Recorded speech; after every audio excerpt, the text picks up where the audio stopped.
Hello, my name is Pearl Monique Colbrunt, and I'm going to talk to you today about Kuumba. Kuumba is the sixth principle in Kwanzaa, creativity. And today I'm going to tell you how my creativity has helped enrich the community.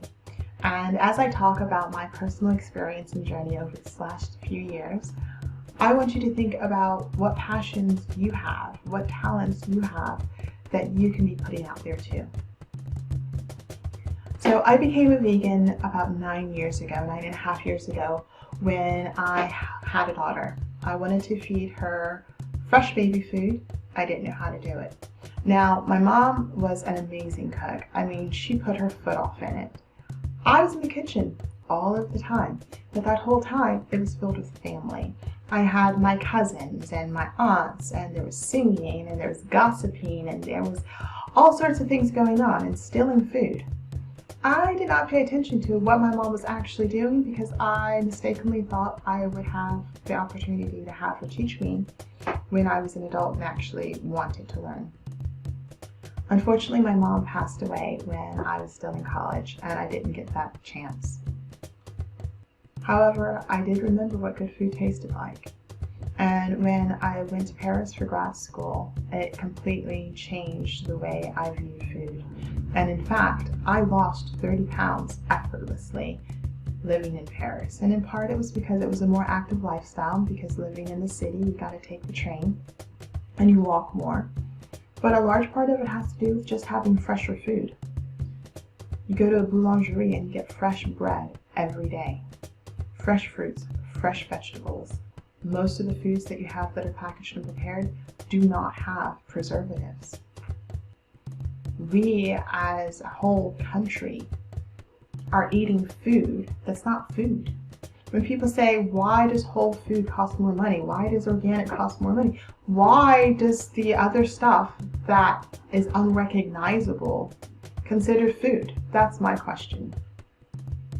And not only that, now that we know that it's hurting us, when we have all these food-borne illnesses like diabetes, heart disease, and high blood pressure, and we know that they're killing us daily, and we know that these things also affect childbirth, and the fact that a lot of people of color live in communities that are impoverished and they don't have access to good education, to good health care, or fresh food. How many people are living in food deserts where they don't have access to fresh food, where having fried chicken or McDonald's is cheaper and more accessible to them than having soup that they can make themselves because they have access to the fresh ingredients. So when we think about nourishing our bodies, when we think about the last year, and I'm a planner, so I go through this process several times a year, particularly when I end and begin new projects of what did I do right, what did I do wrong, how can I do better, what is the next right thing to do, what is the next step. But particularly coming to the end of a year, I really think about everything that's happened, and a lot has happened this year to me personally. I mean, I know a lot of people have gone through a lot of things, but this time last year I lost my grandma. My grandma was the first person to give me my first job, 13 years old, working in her African clothing store. She taught me a great many things, and I can't express in a few moments what that's meant to my life. I also lost my dog.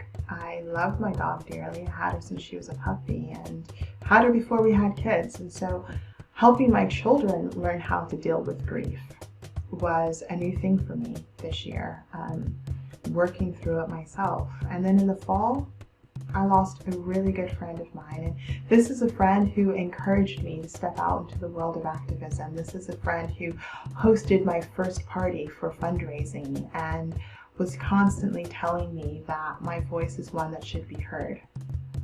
And now that he's gone, the loss is immense. But I was thinking about all of the good things that happened as well, the many people that I met, and again, stepping out in there and speaking out and connecting with people, I met so many people that inspired me. And so that's why I'm here today, because I was inspired, and I hope that I can inspire.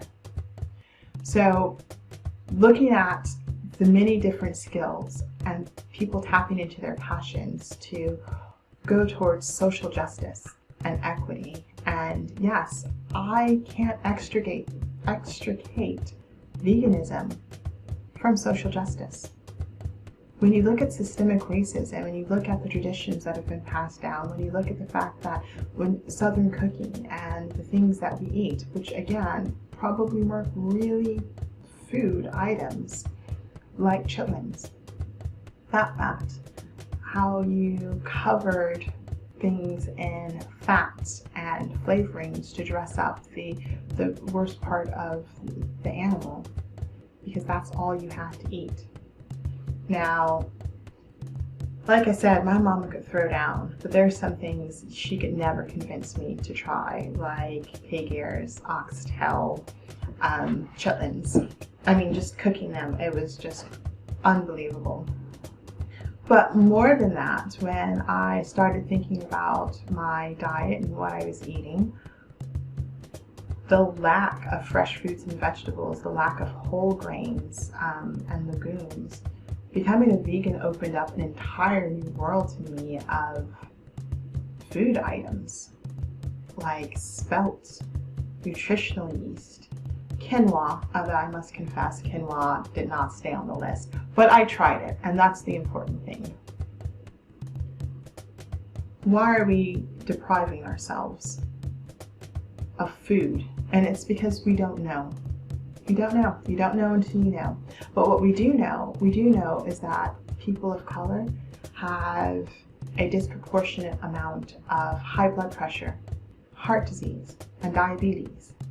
We do know that people who actually suffer the most and die of COVID have pre-existing illnesses like heart disease, high blood pressure, and diabetes.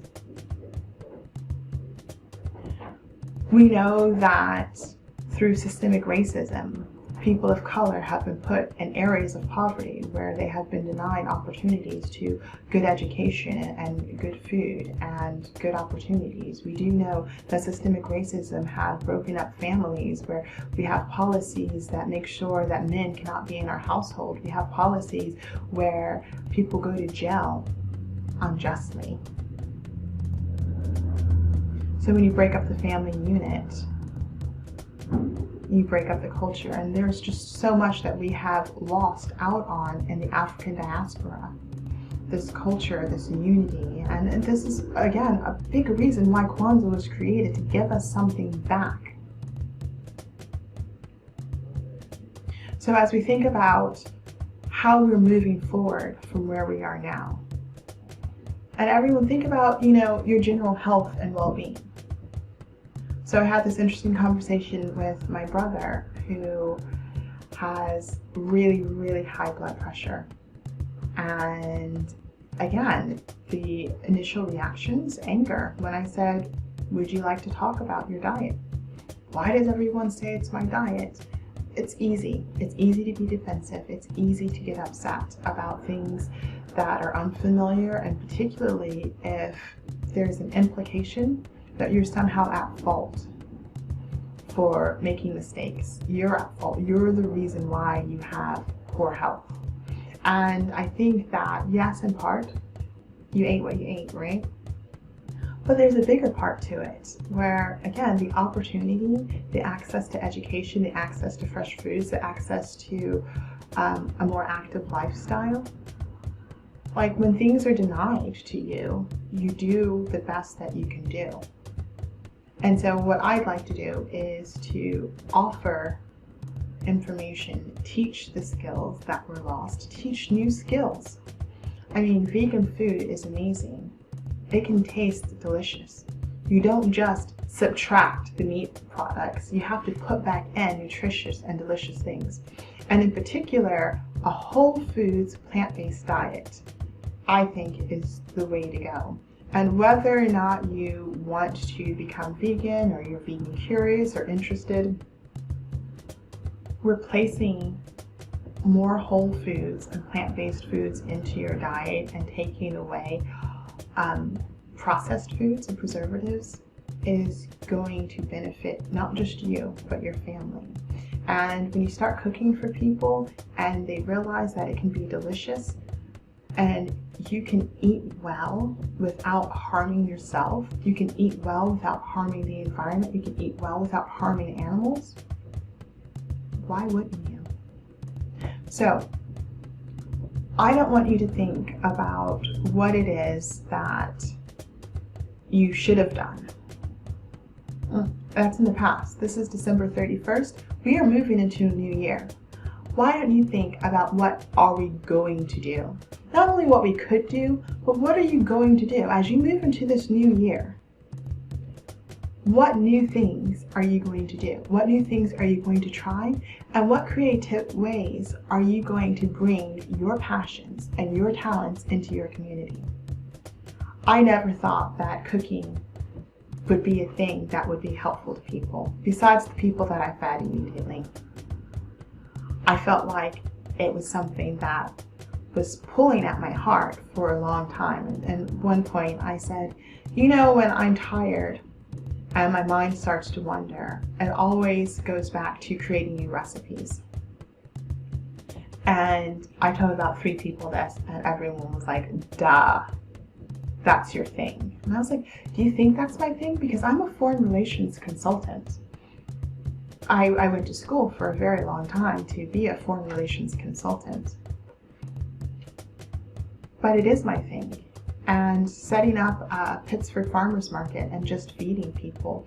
The number of people that came to me, one, really not so sure about vegan food at all, but something about free food people can't turn away. But 2, before, like when I started cooking, everyone loved the smell. And I'm like, guys, this is peppers, onions, and garlic. Before I even started cooking, people are drawn and attracted to fresh, whole foods. People do want them. They just don't know what to do with it. How many people don't know how to cook dried beans? And dried beans are cheap. They're so cheap. They're so much cheaper than canned beans. So much cheaper than store-bought soup, which only adds like another 3 ingredients and some fake salt and preservatives to make you think it tastes good. We can do this. We can do this as a community. We can turn foodborne illness into a thing of the past. And that's why we have a growing community of people specifically looking at foods that we will enjoy as a community and that will not harm us. Now, I'm not a doctor, I'm not a medical professional, I'm not a nutritionist even, but there is a growing body of journals that show how turning to a plant-based diet is reversing type 2 diabetes, heart disease, high blood pressure, how people are coming off of their medications. And I'm not, like I said, not a doctor, but the research is out there. And what does it cost you to try? And what does it cost you if you don't try? So I'm really looking forward to whatever path is laid before me. I have a lot of community outreach programs planned in the city this upcoming year. I have The Twisted Spoon on my website where I'm going to start working with people one-on-one to help them make that transition and exploring, because that's what it's about. It's about exploring. I just want to give people the information and I want to show them how to do it. And whether you do it or not is completely up to you.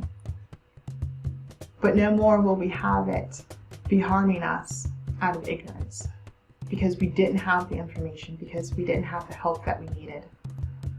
So we all have our choices to make, and I very much look forward to seeing what every one of you is going to do in the new 2022.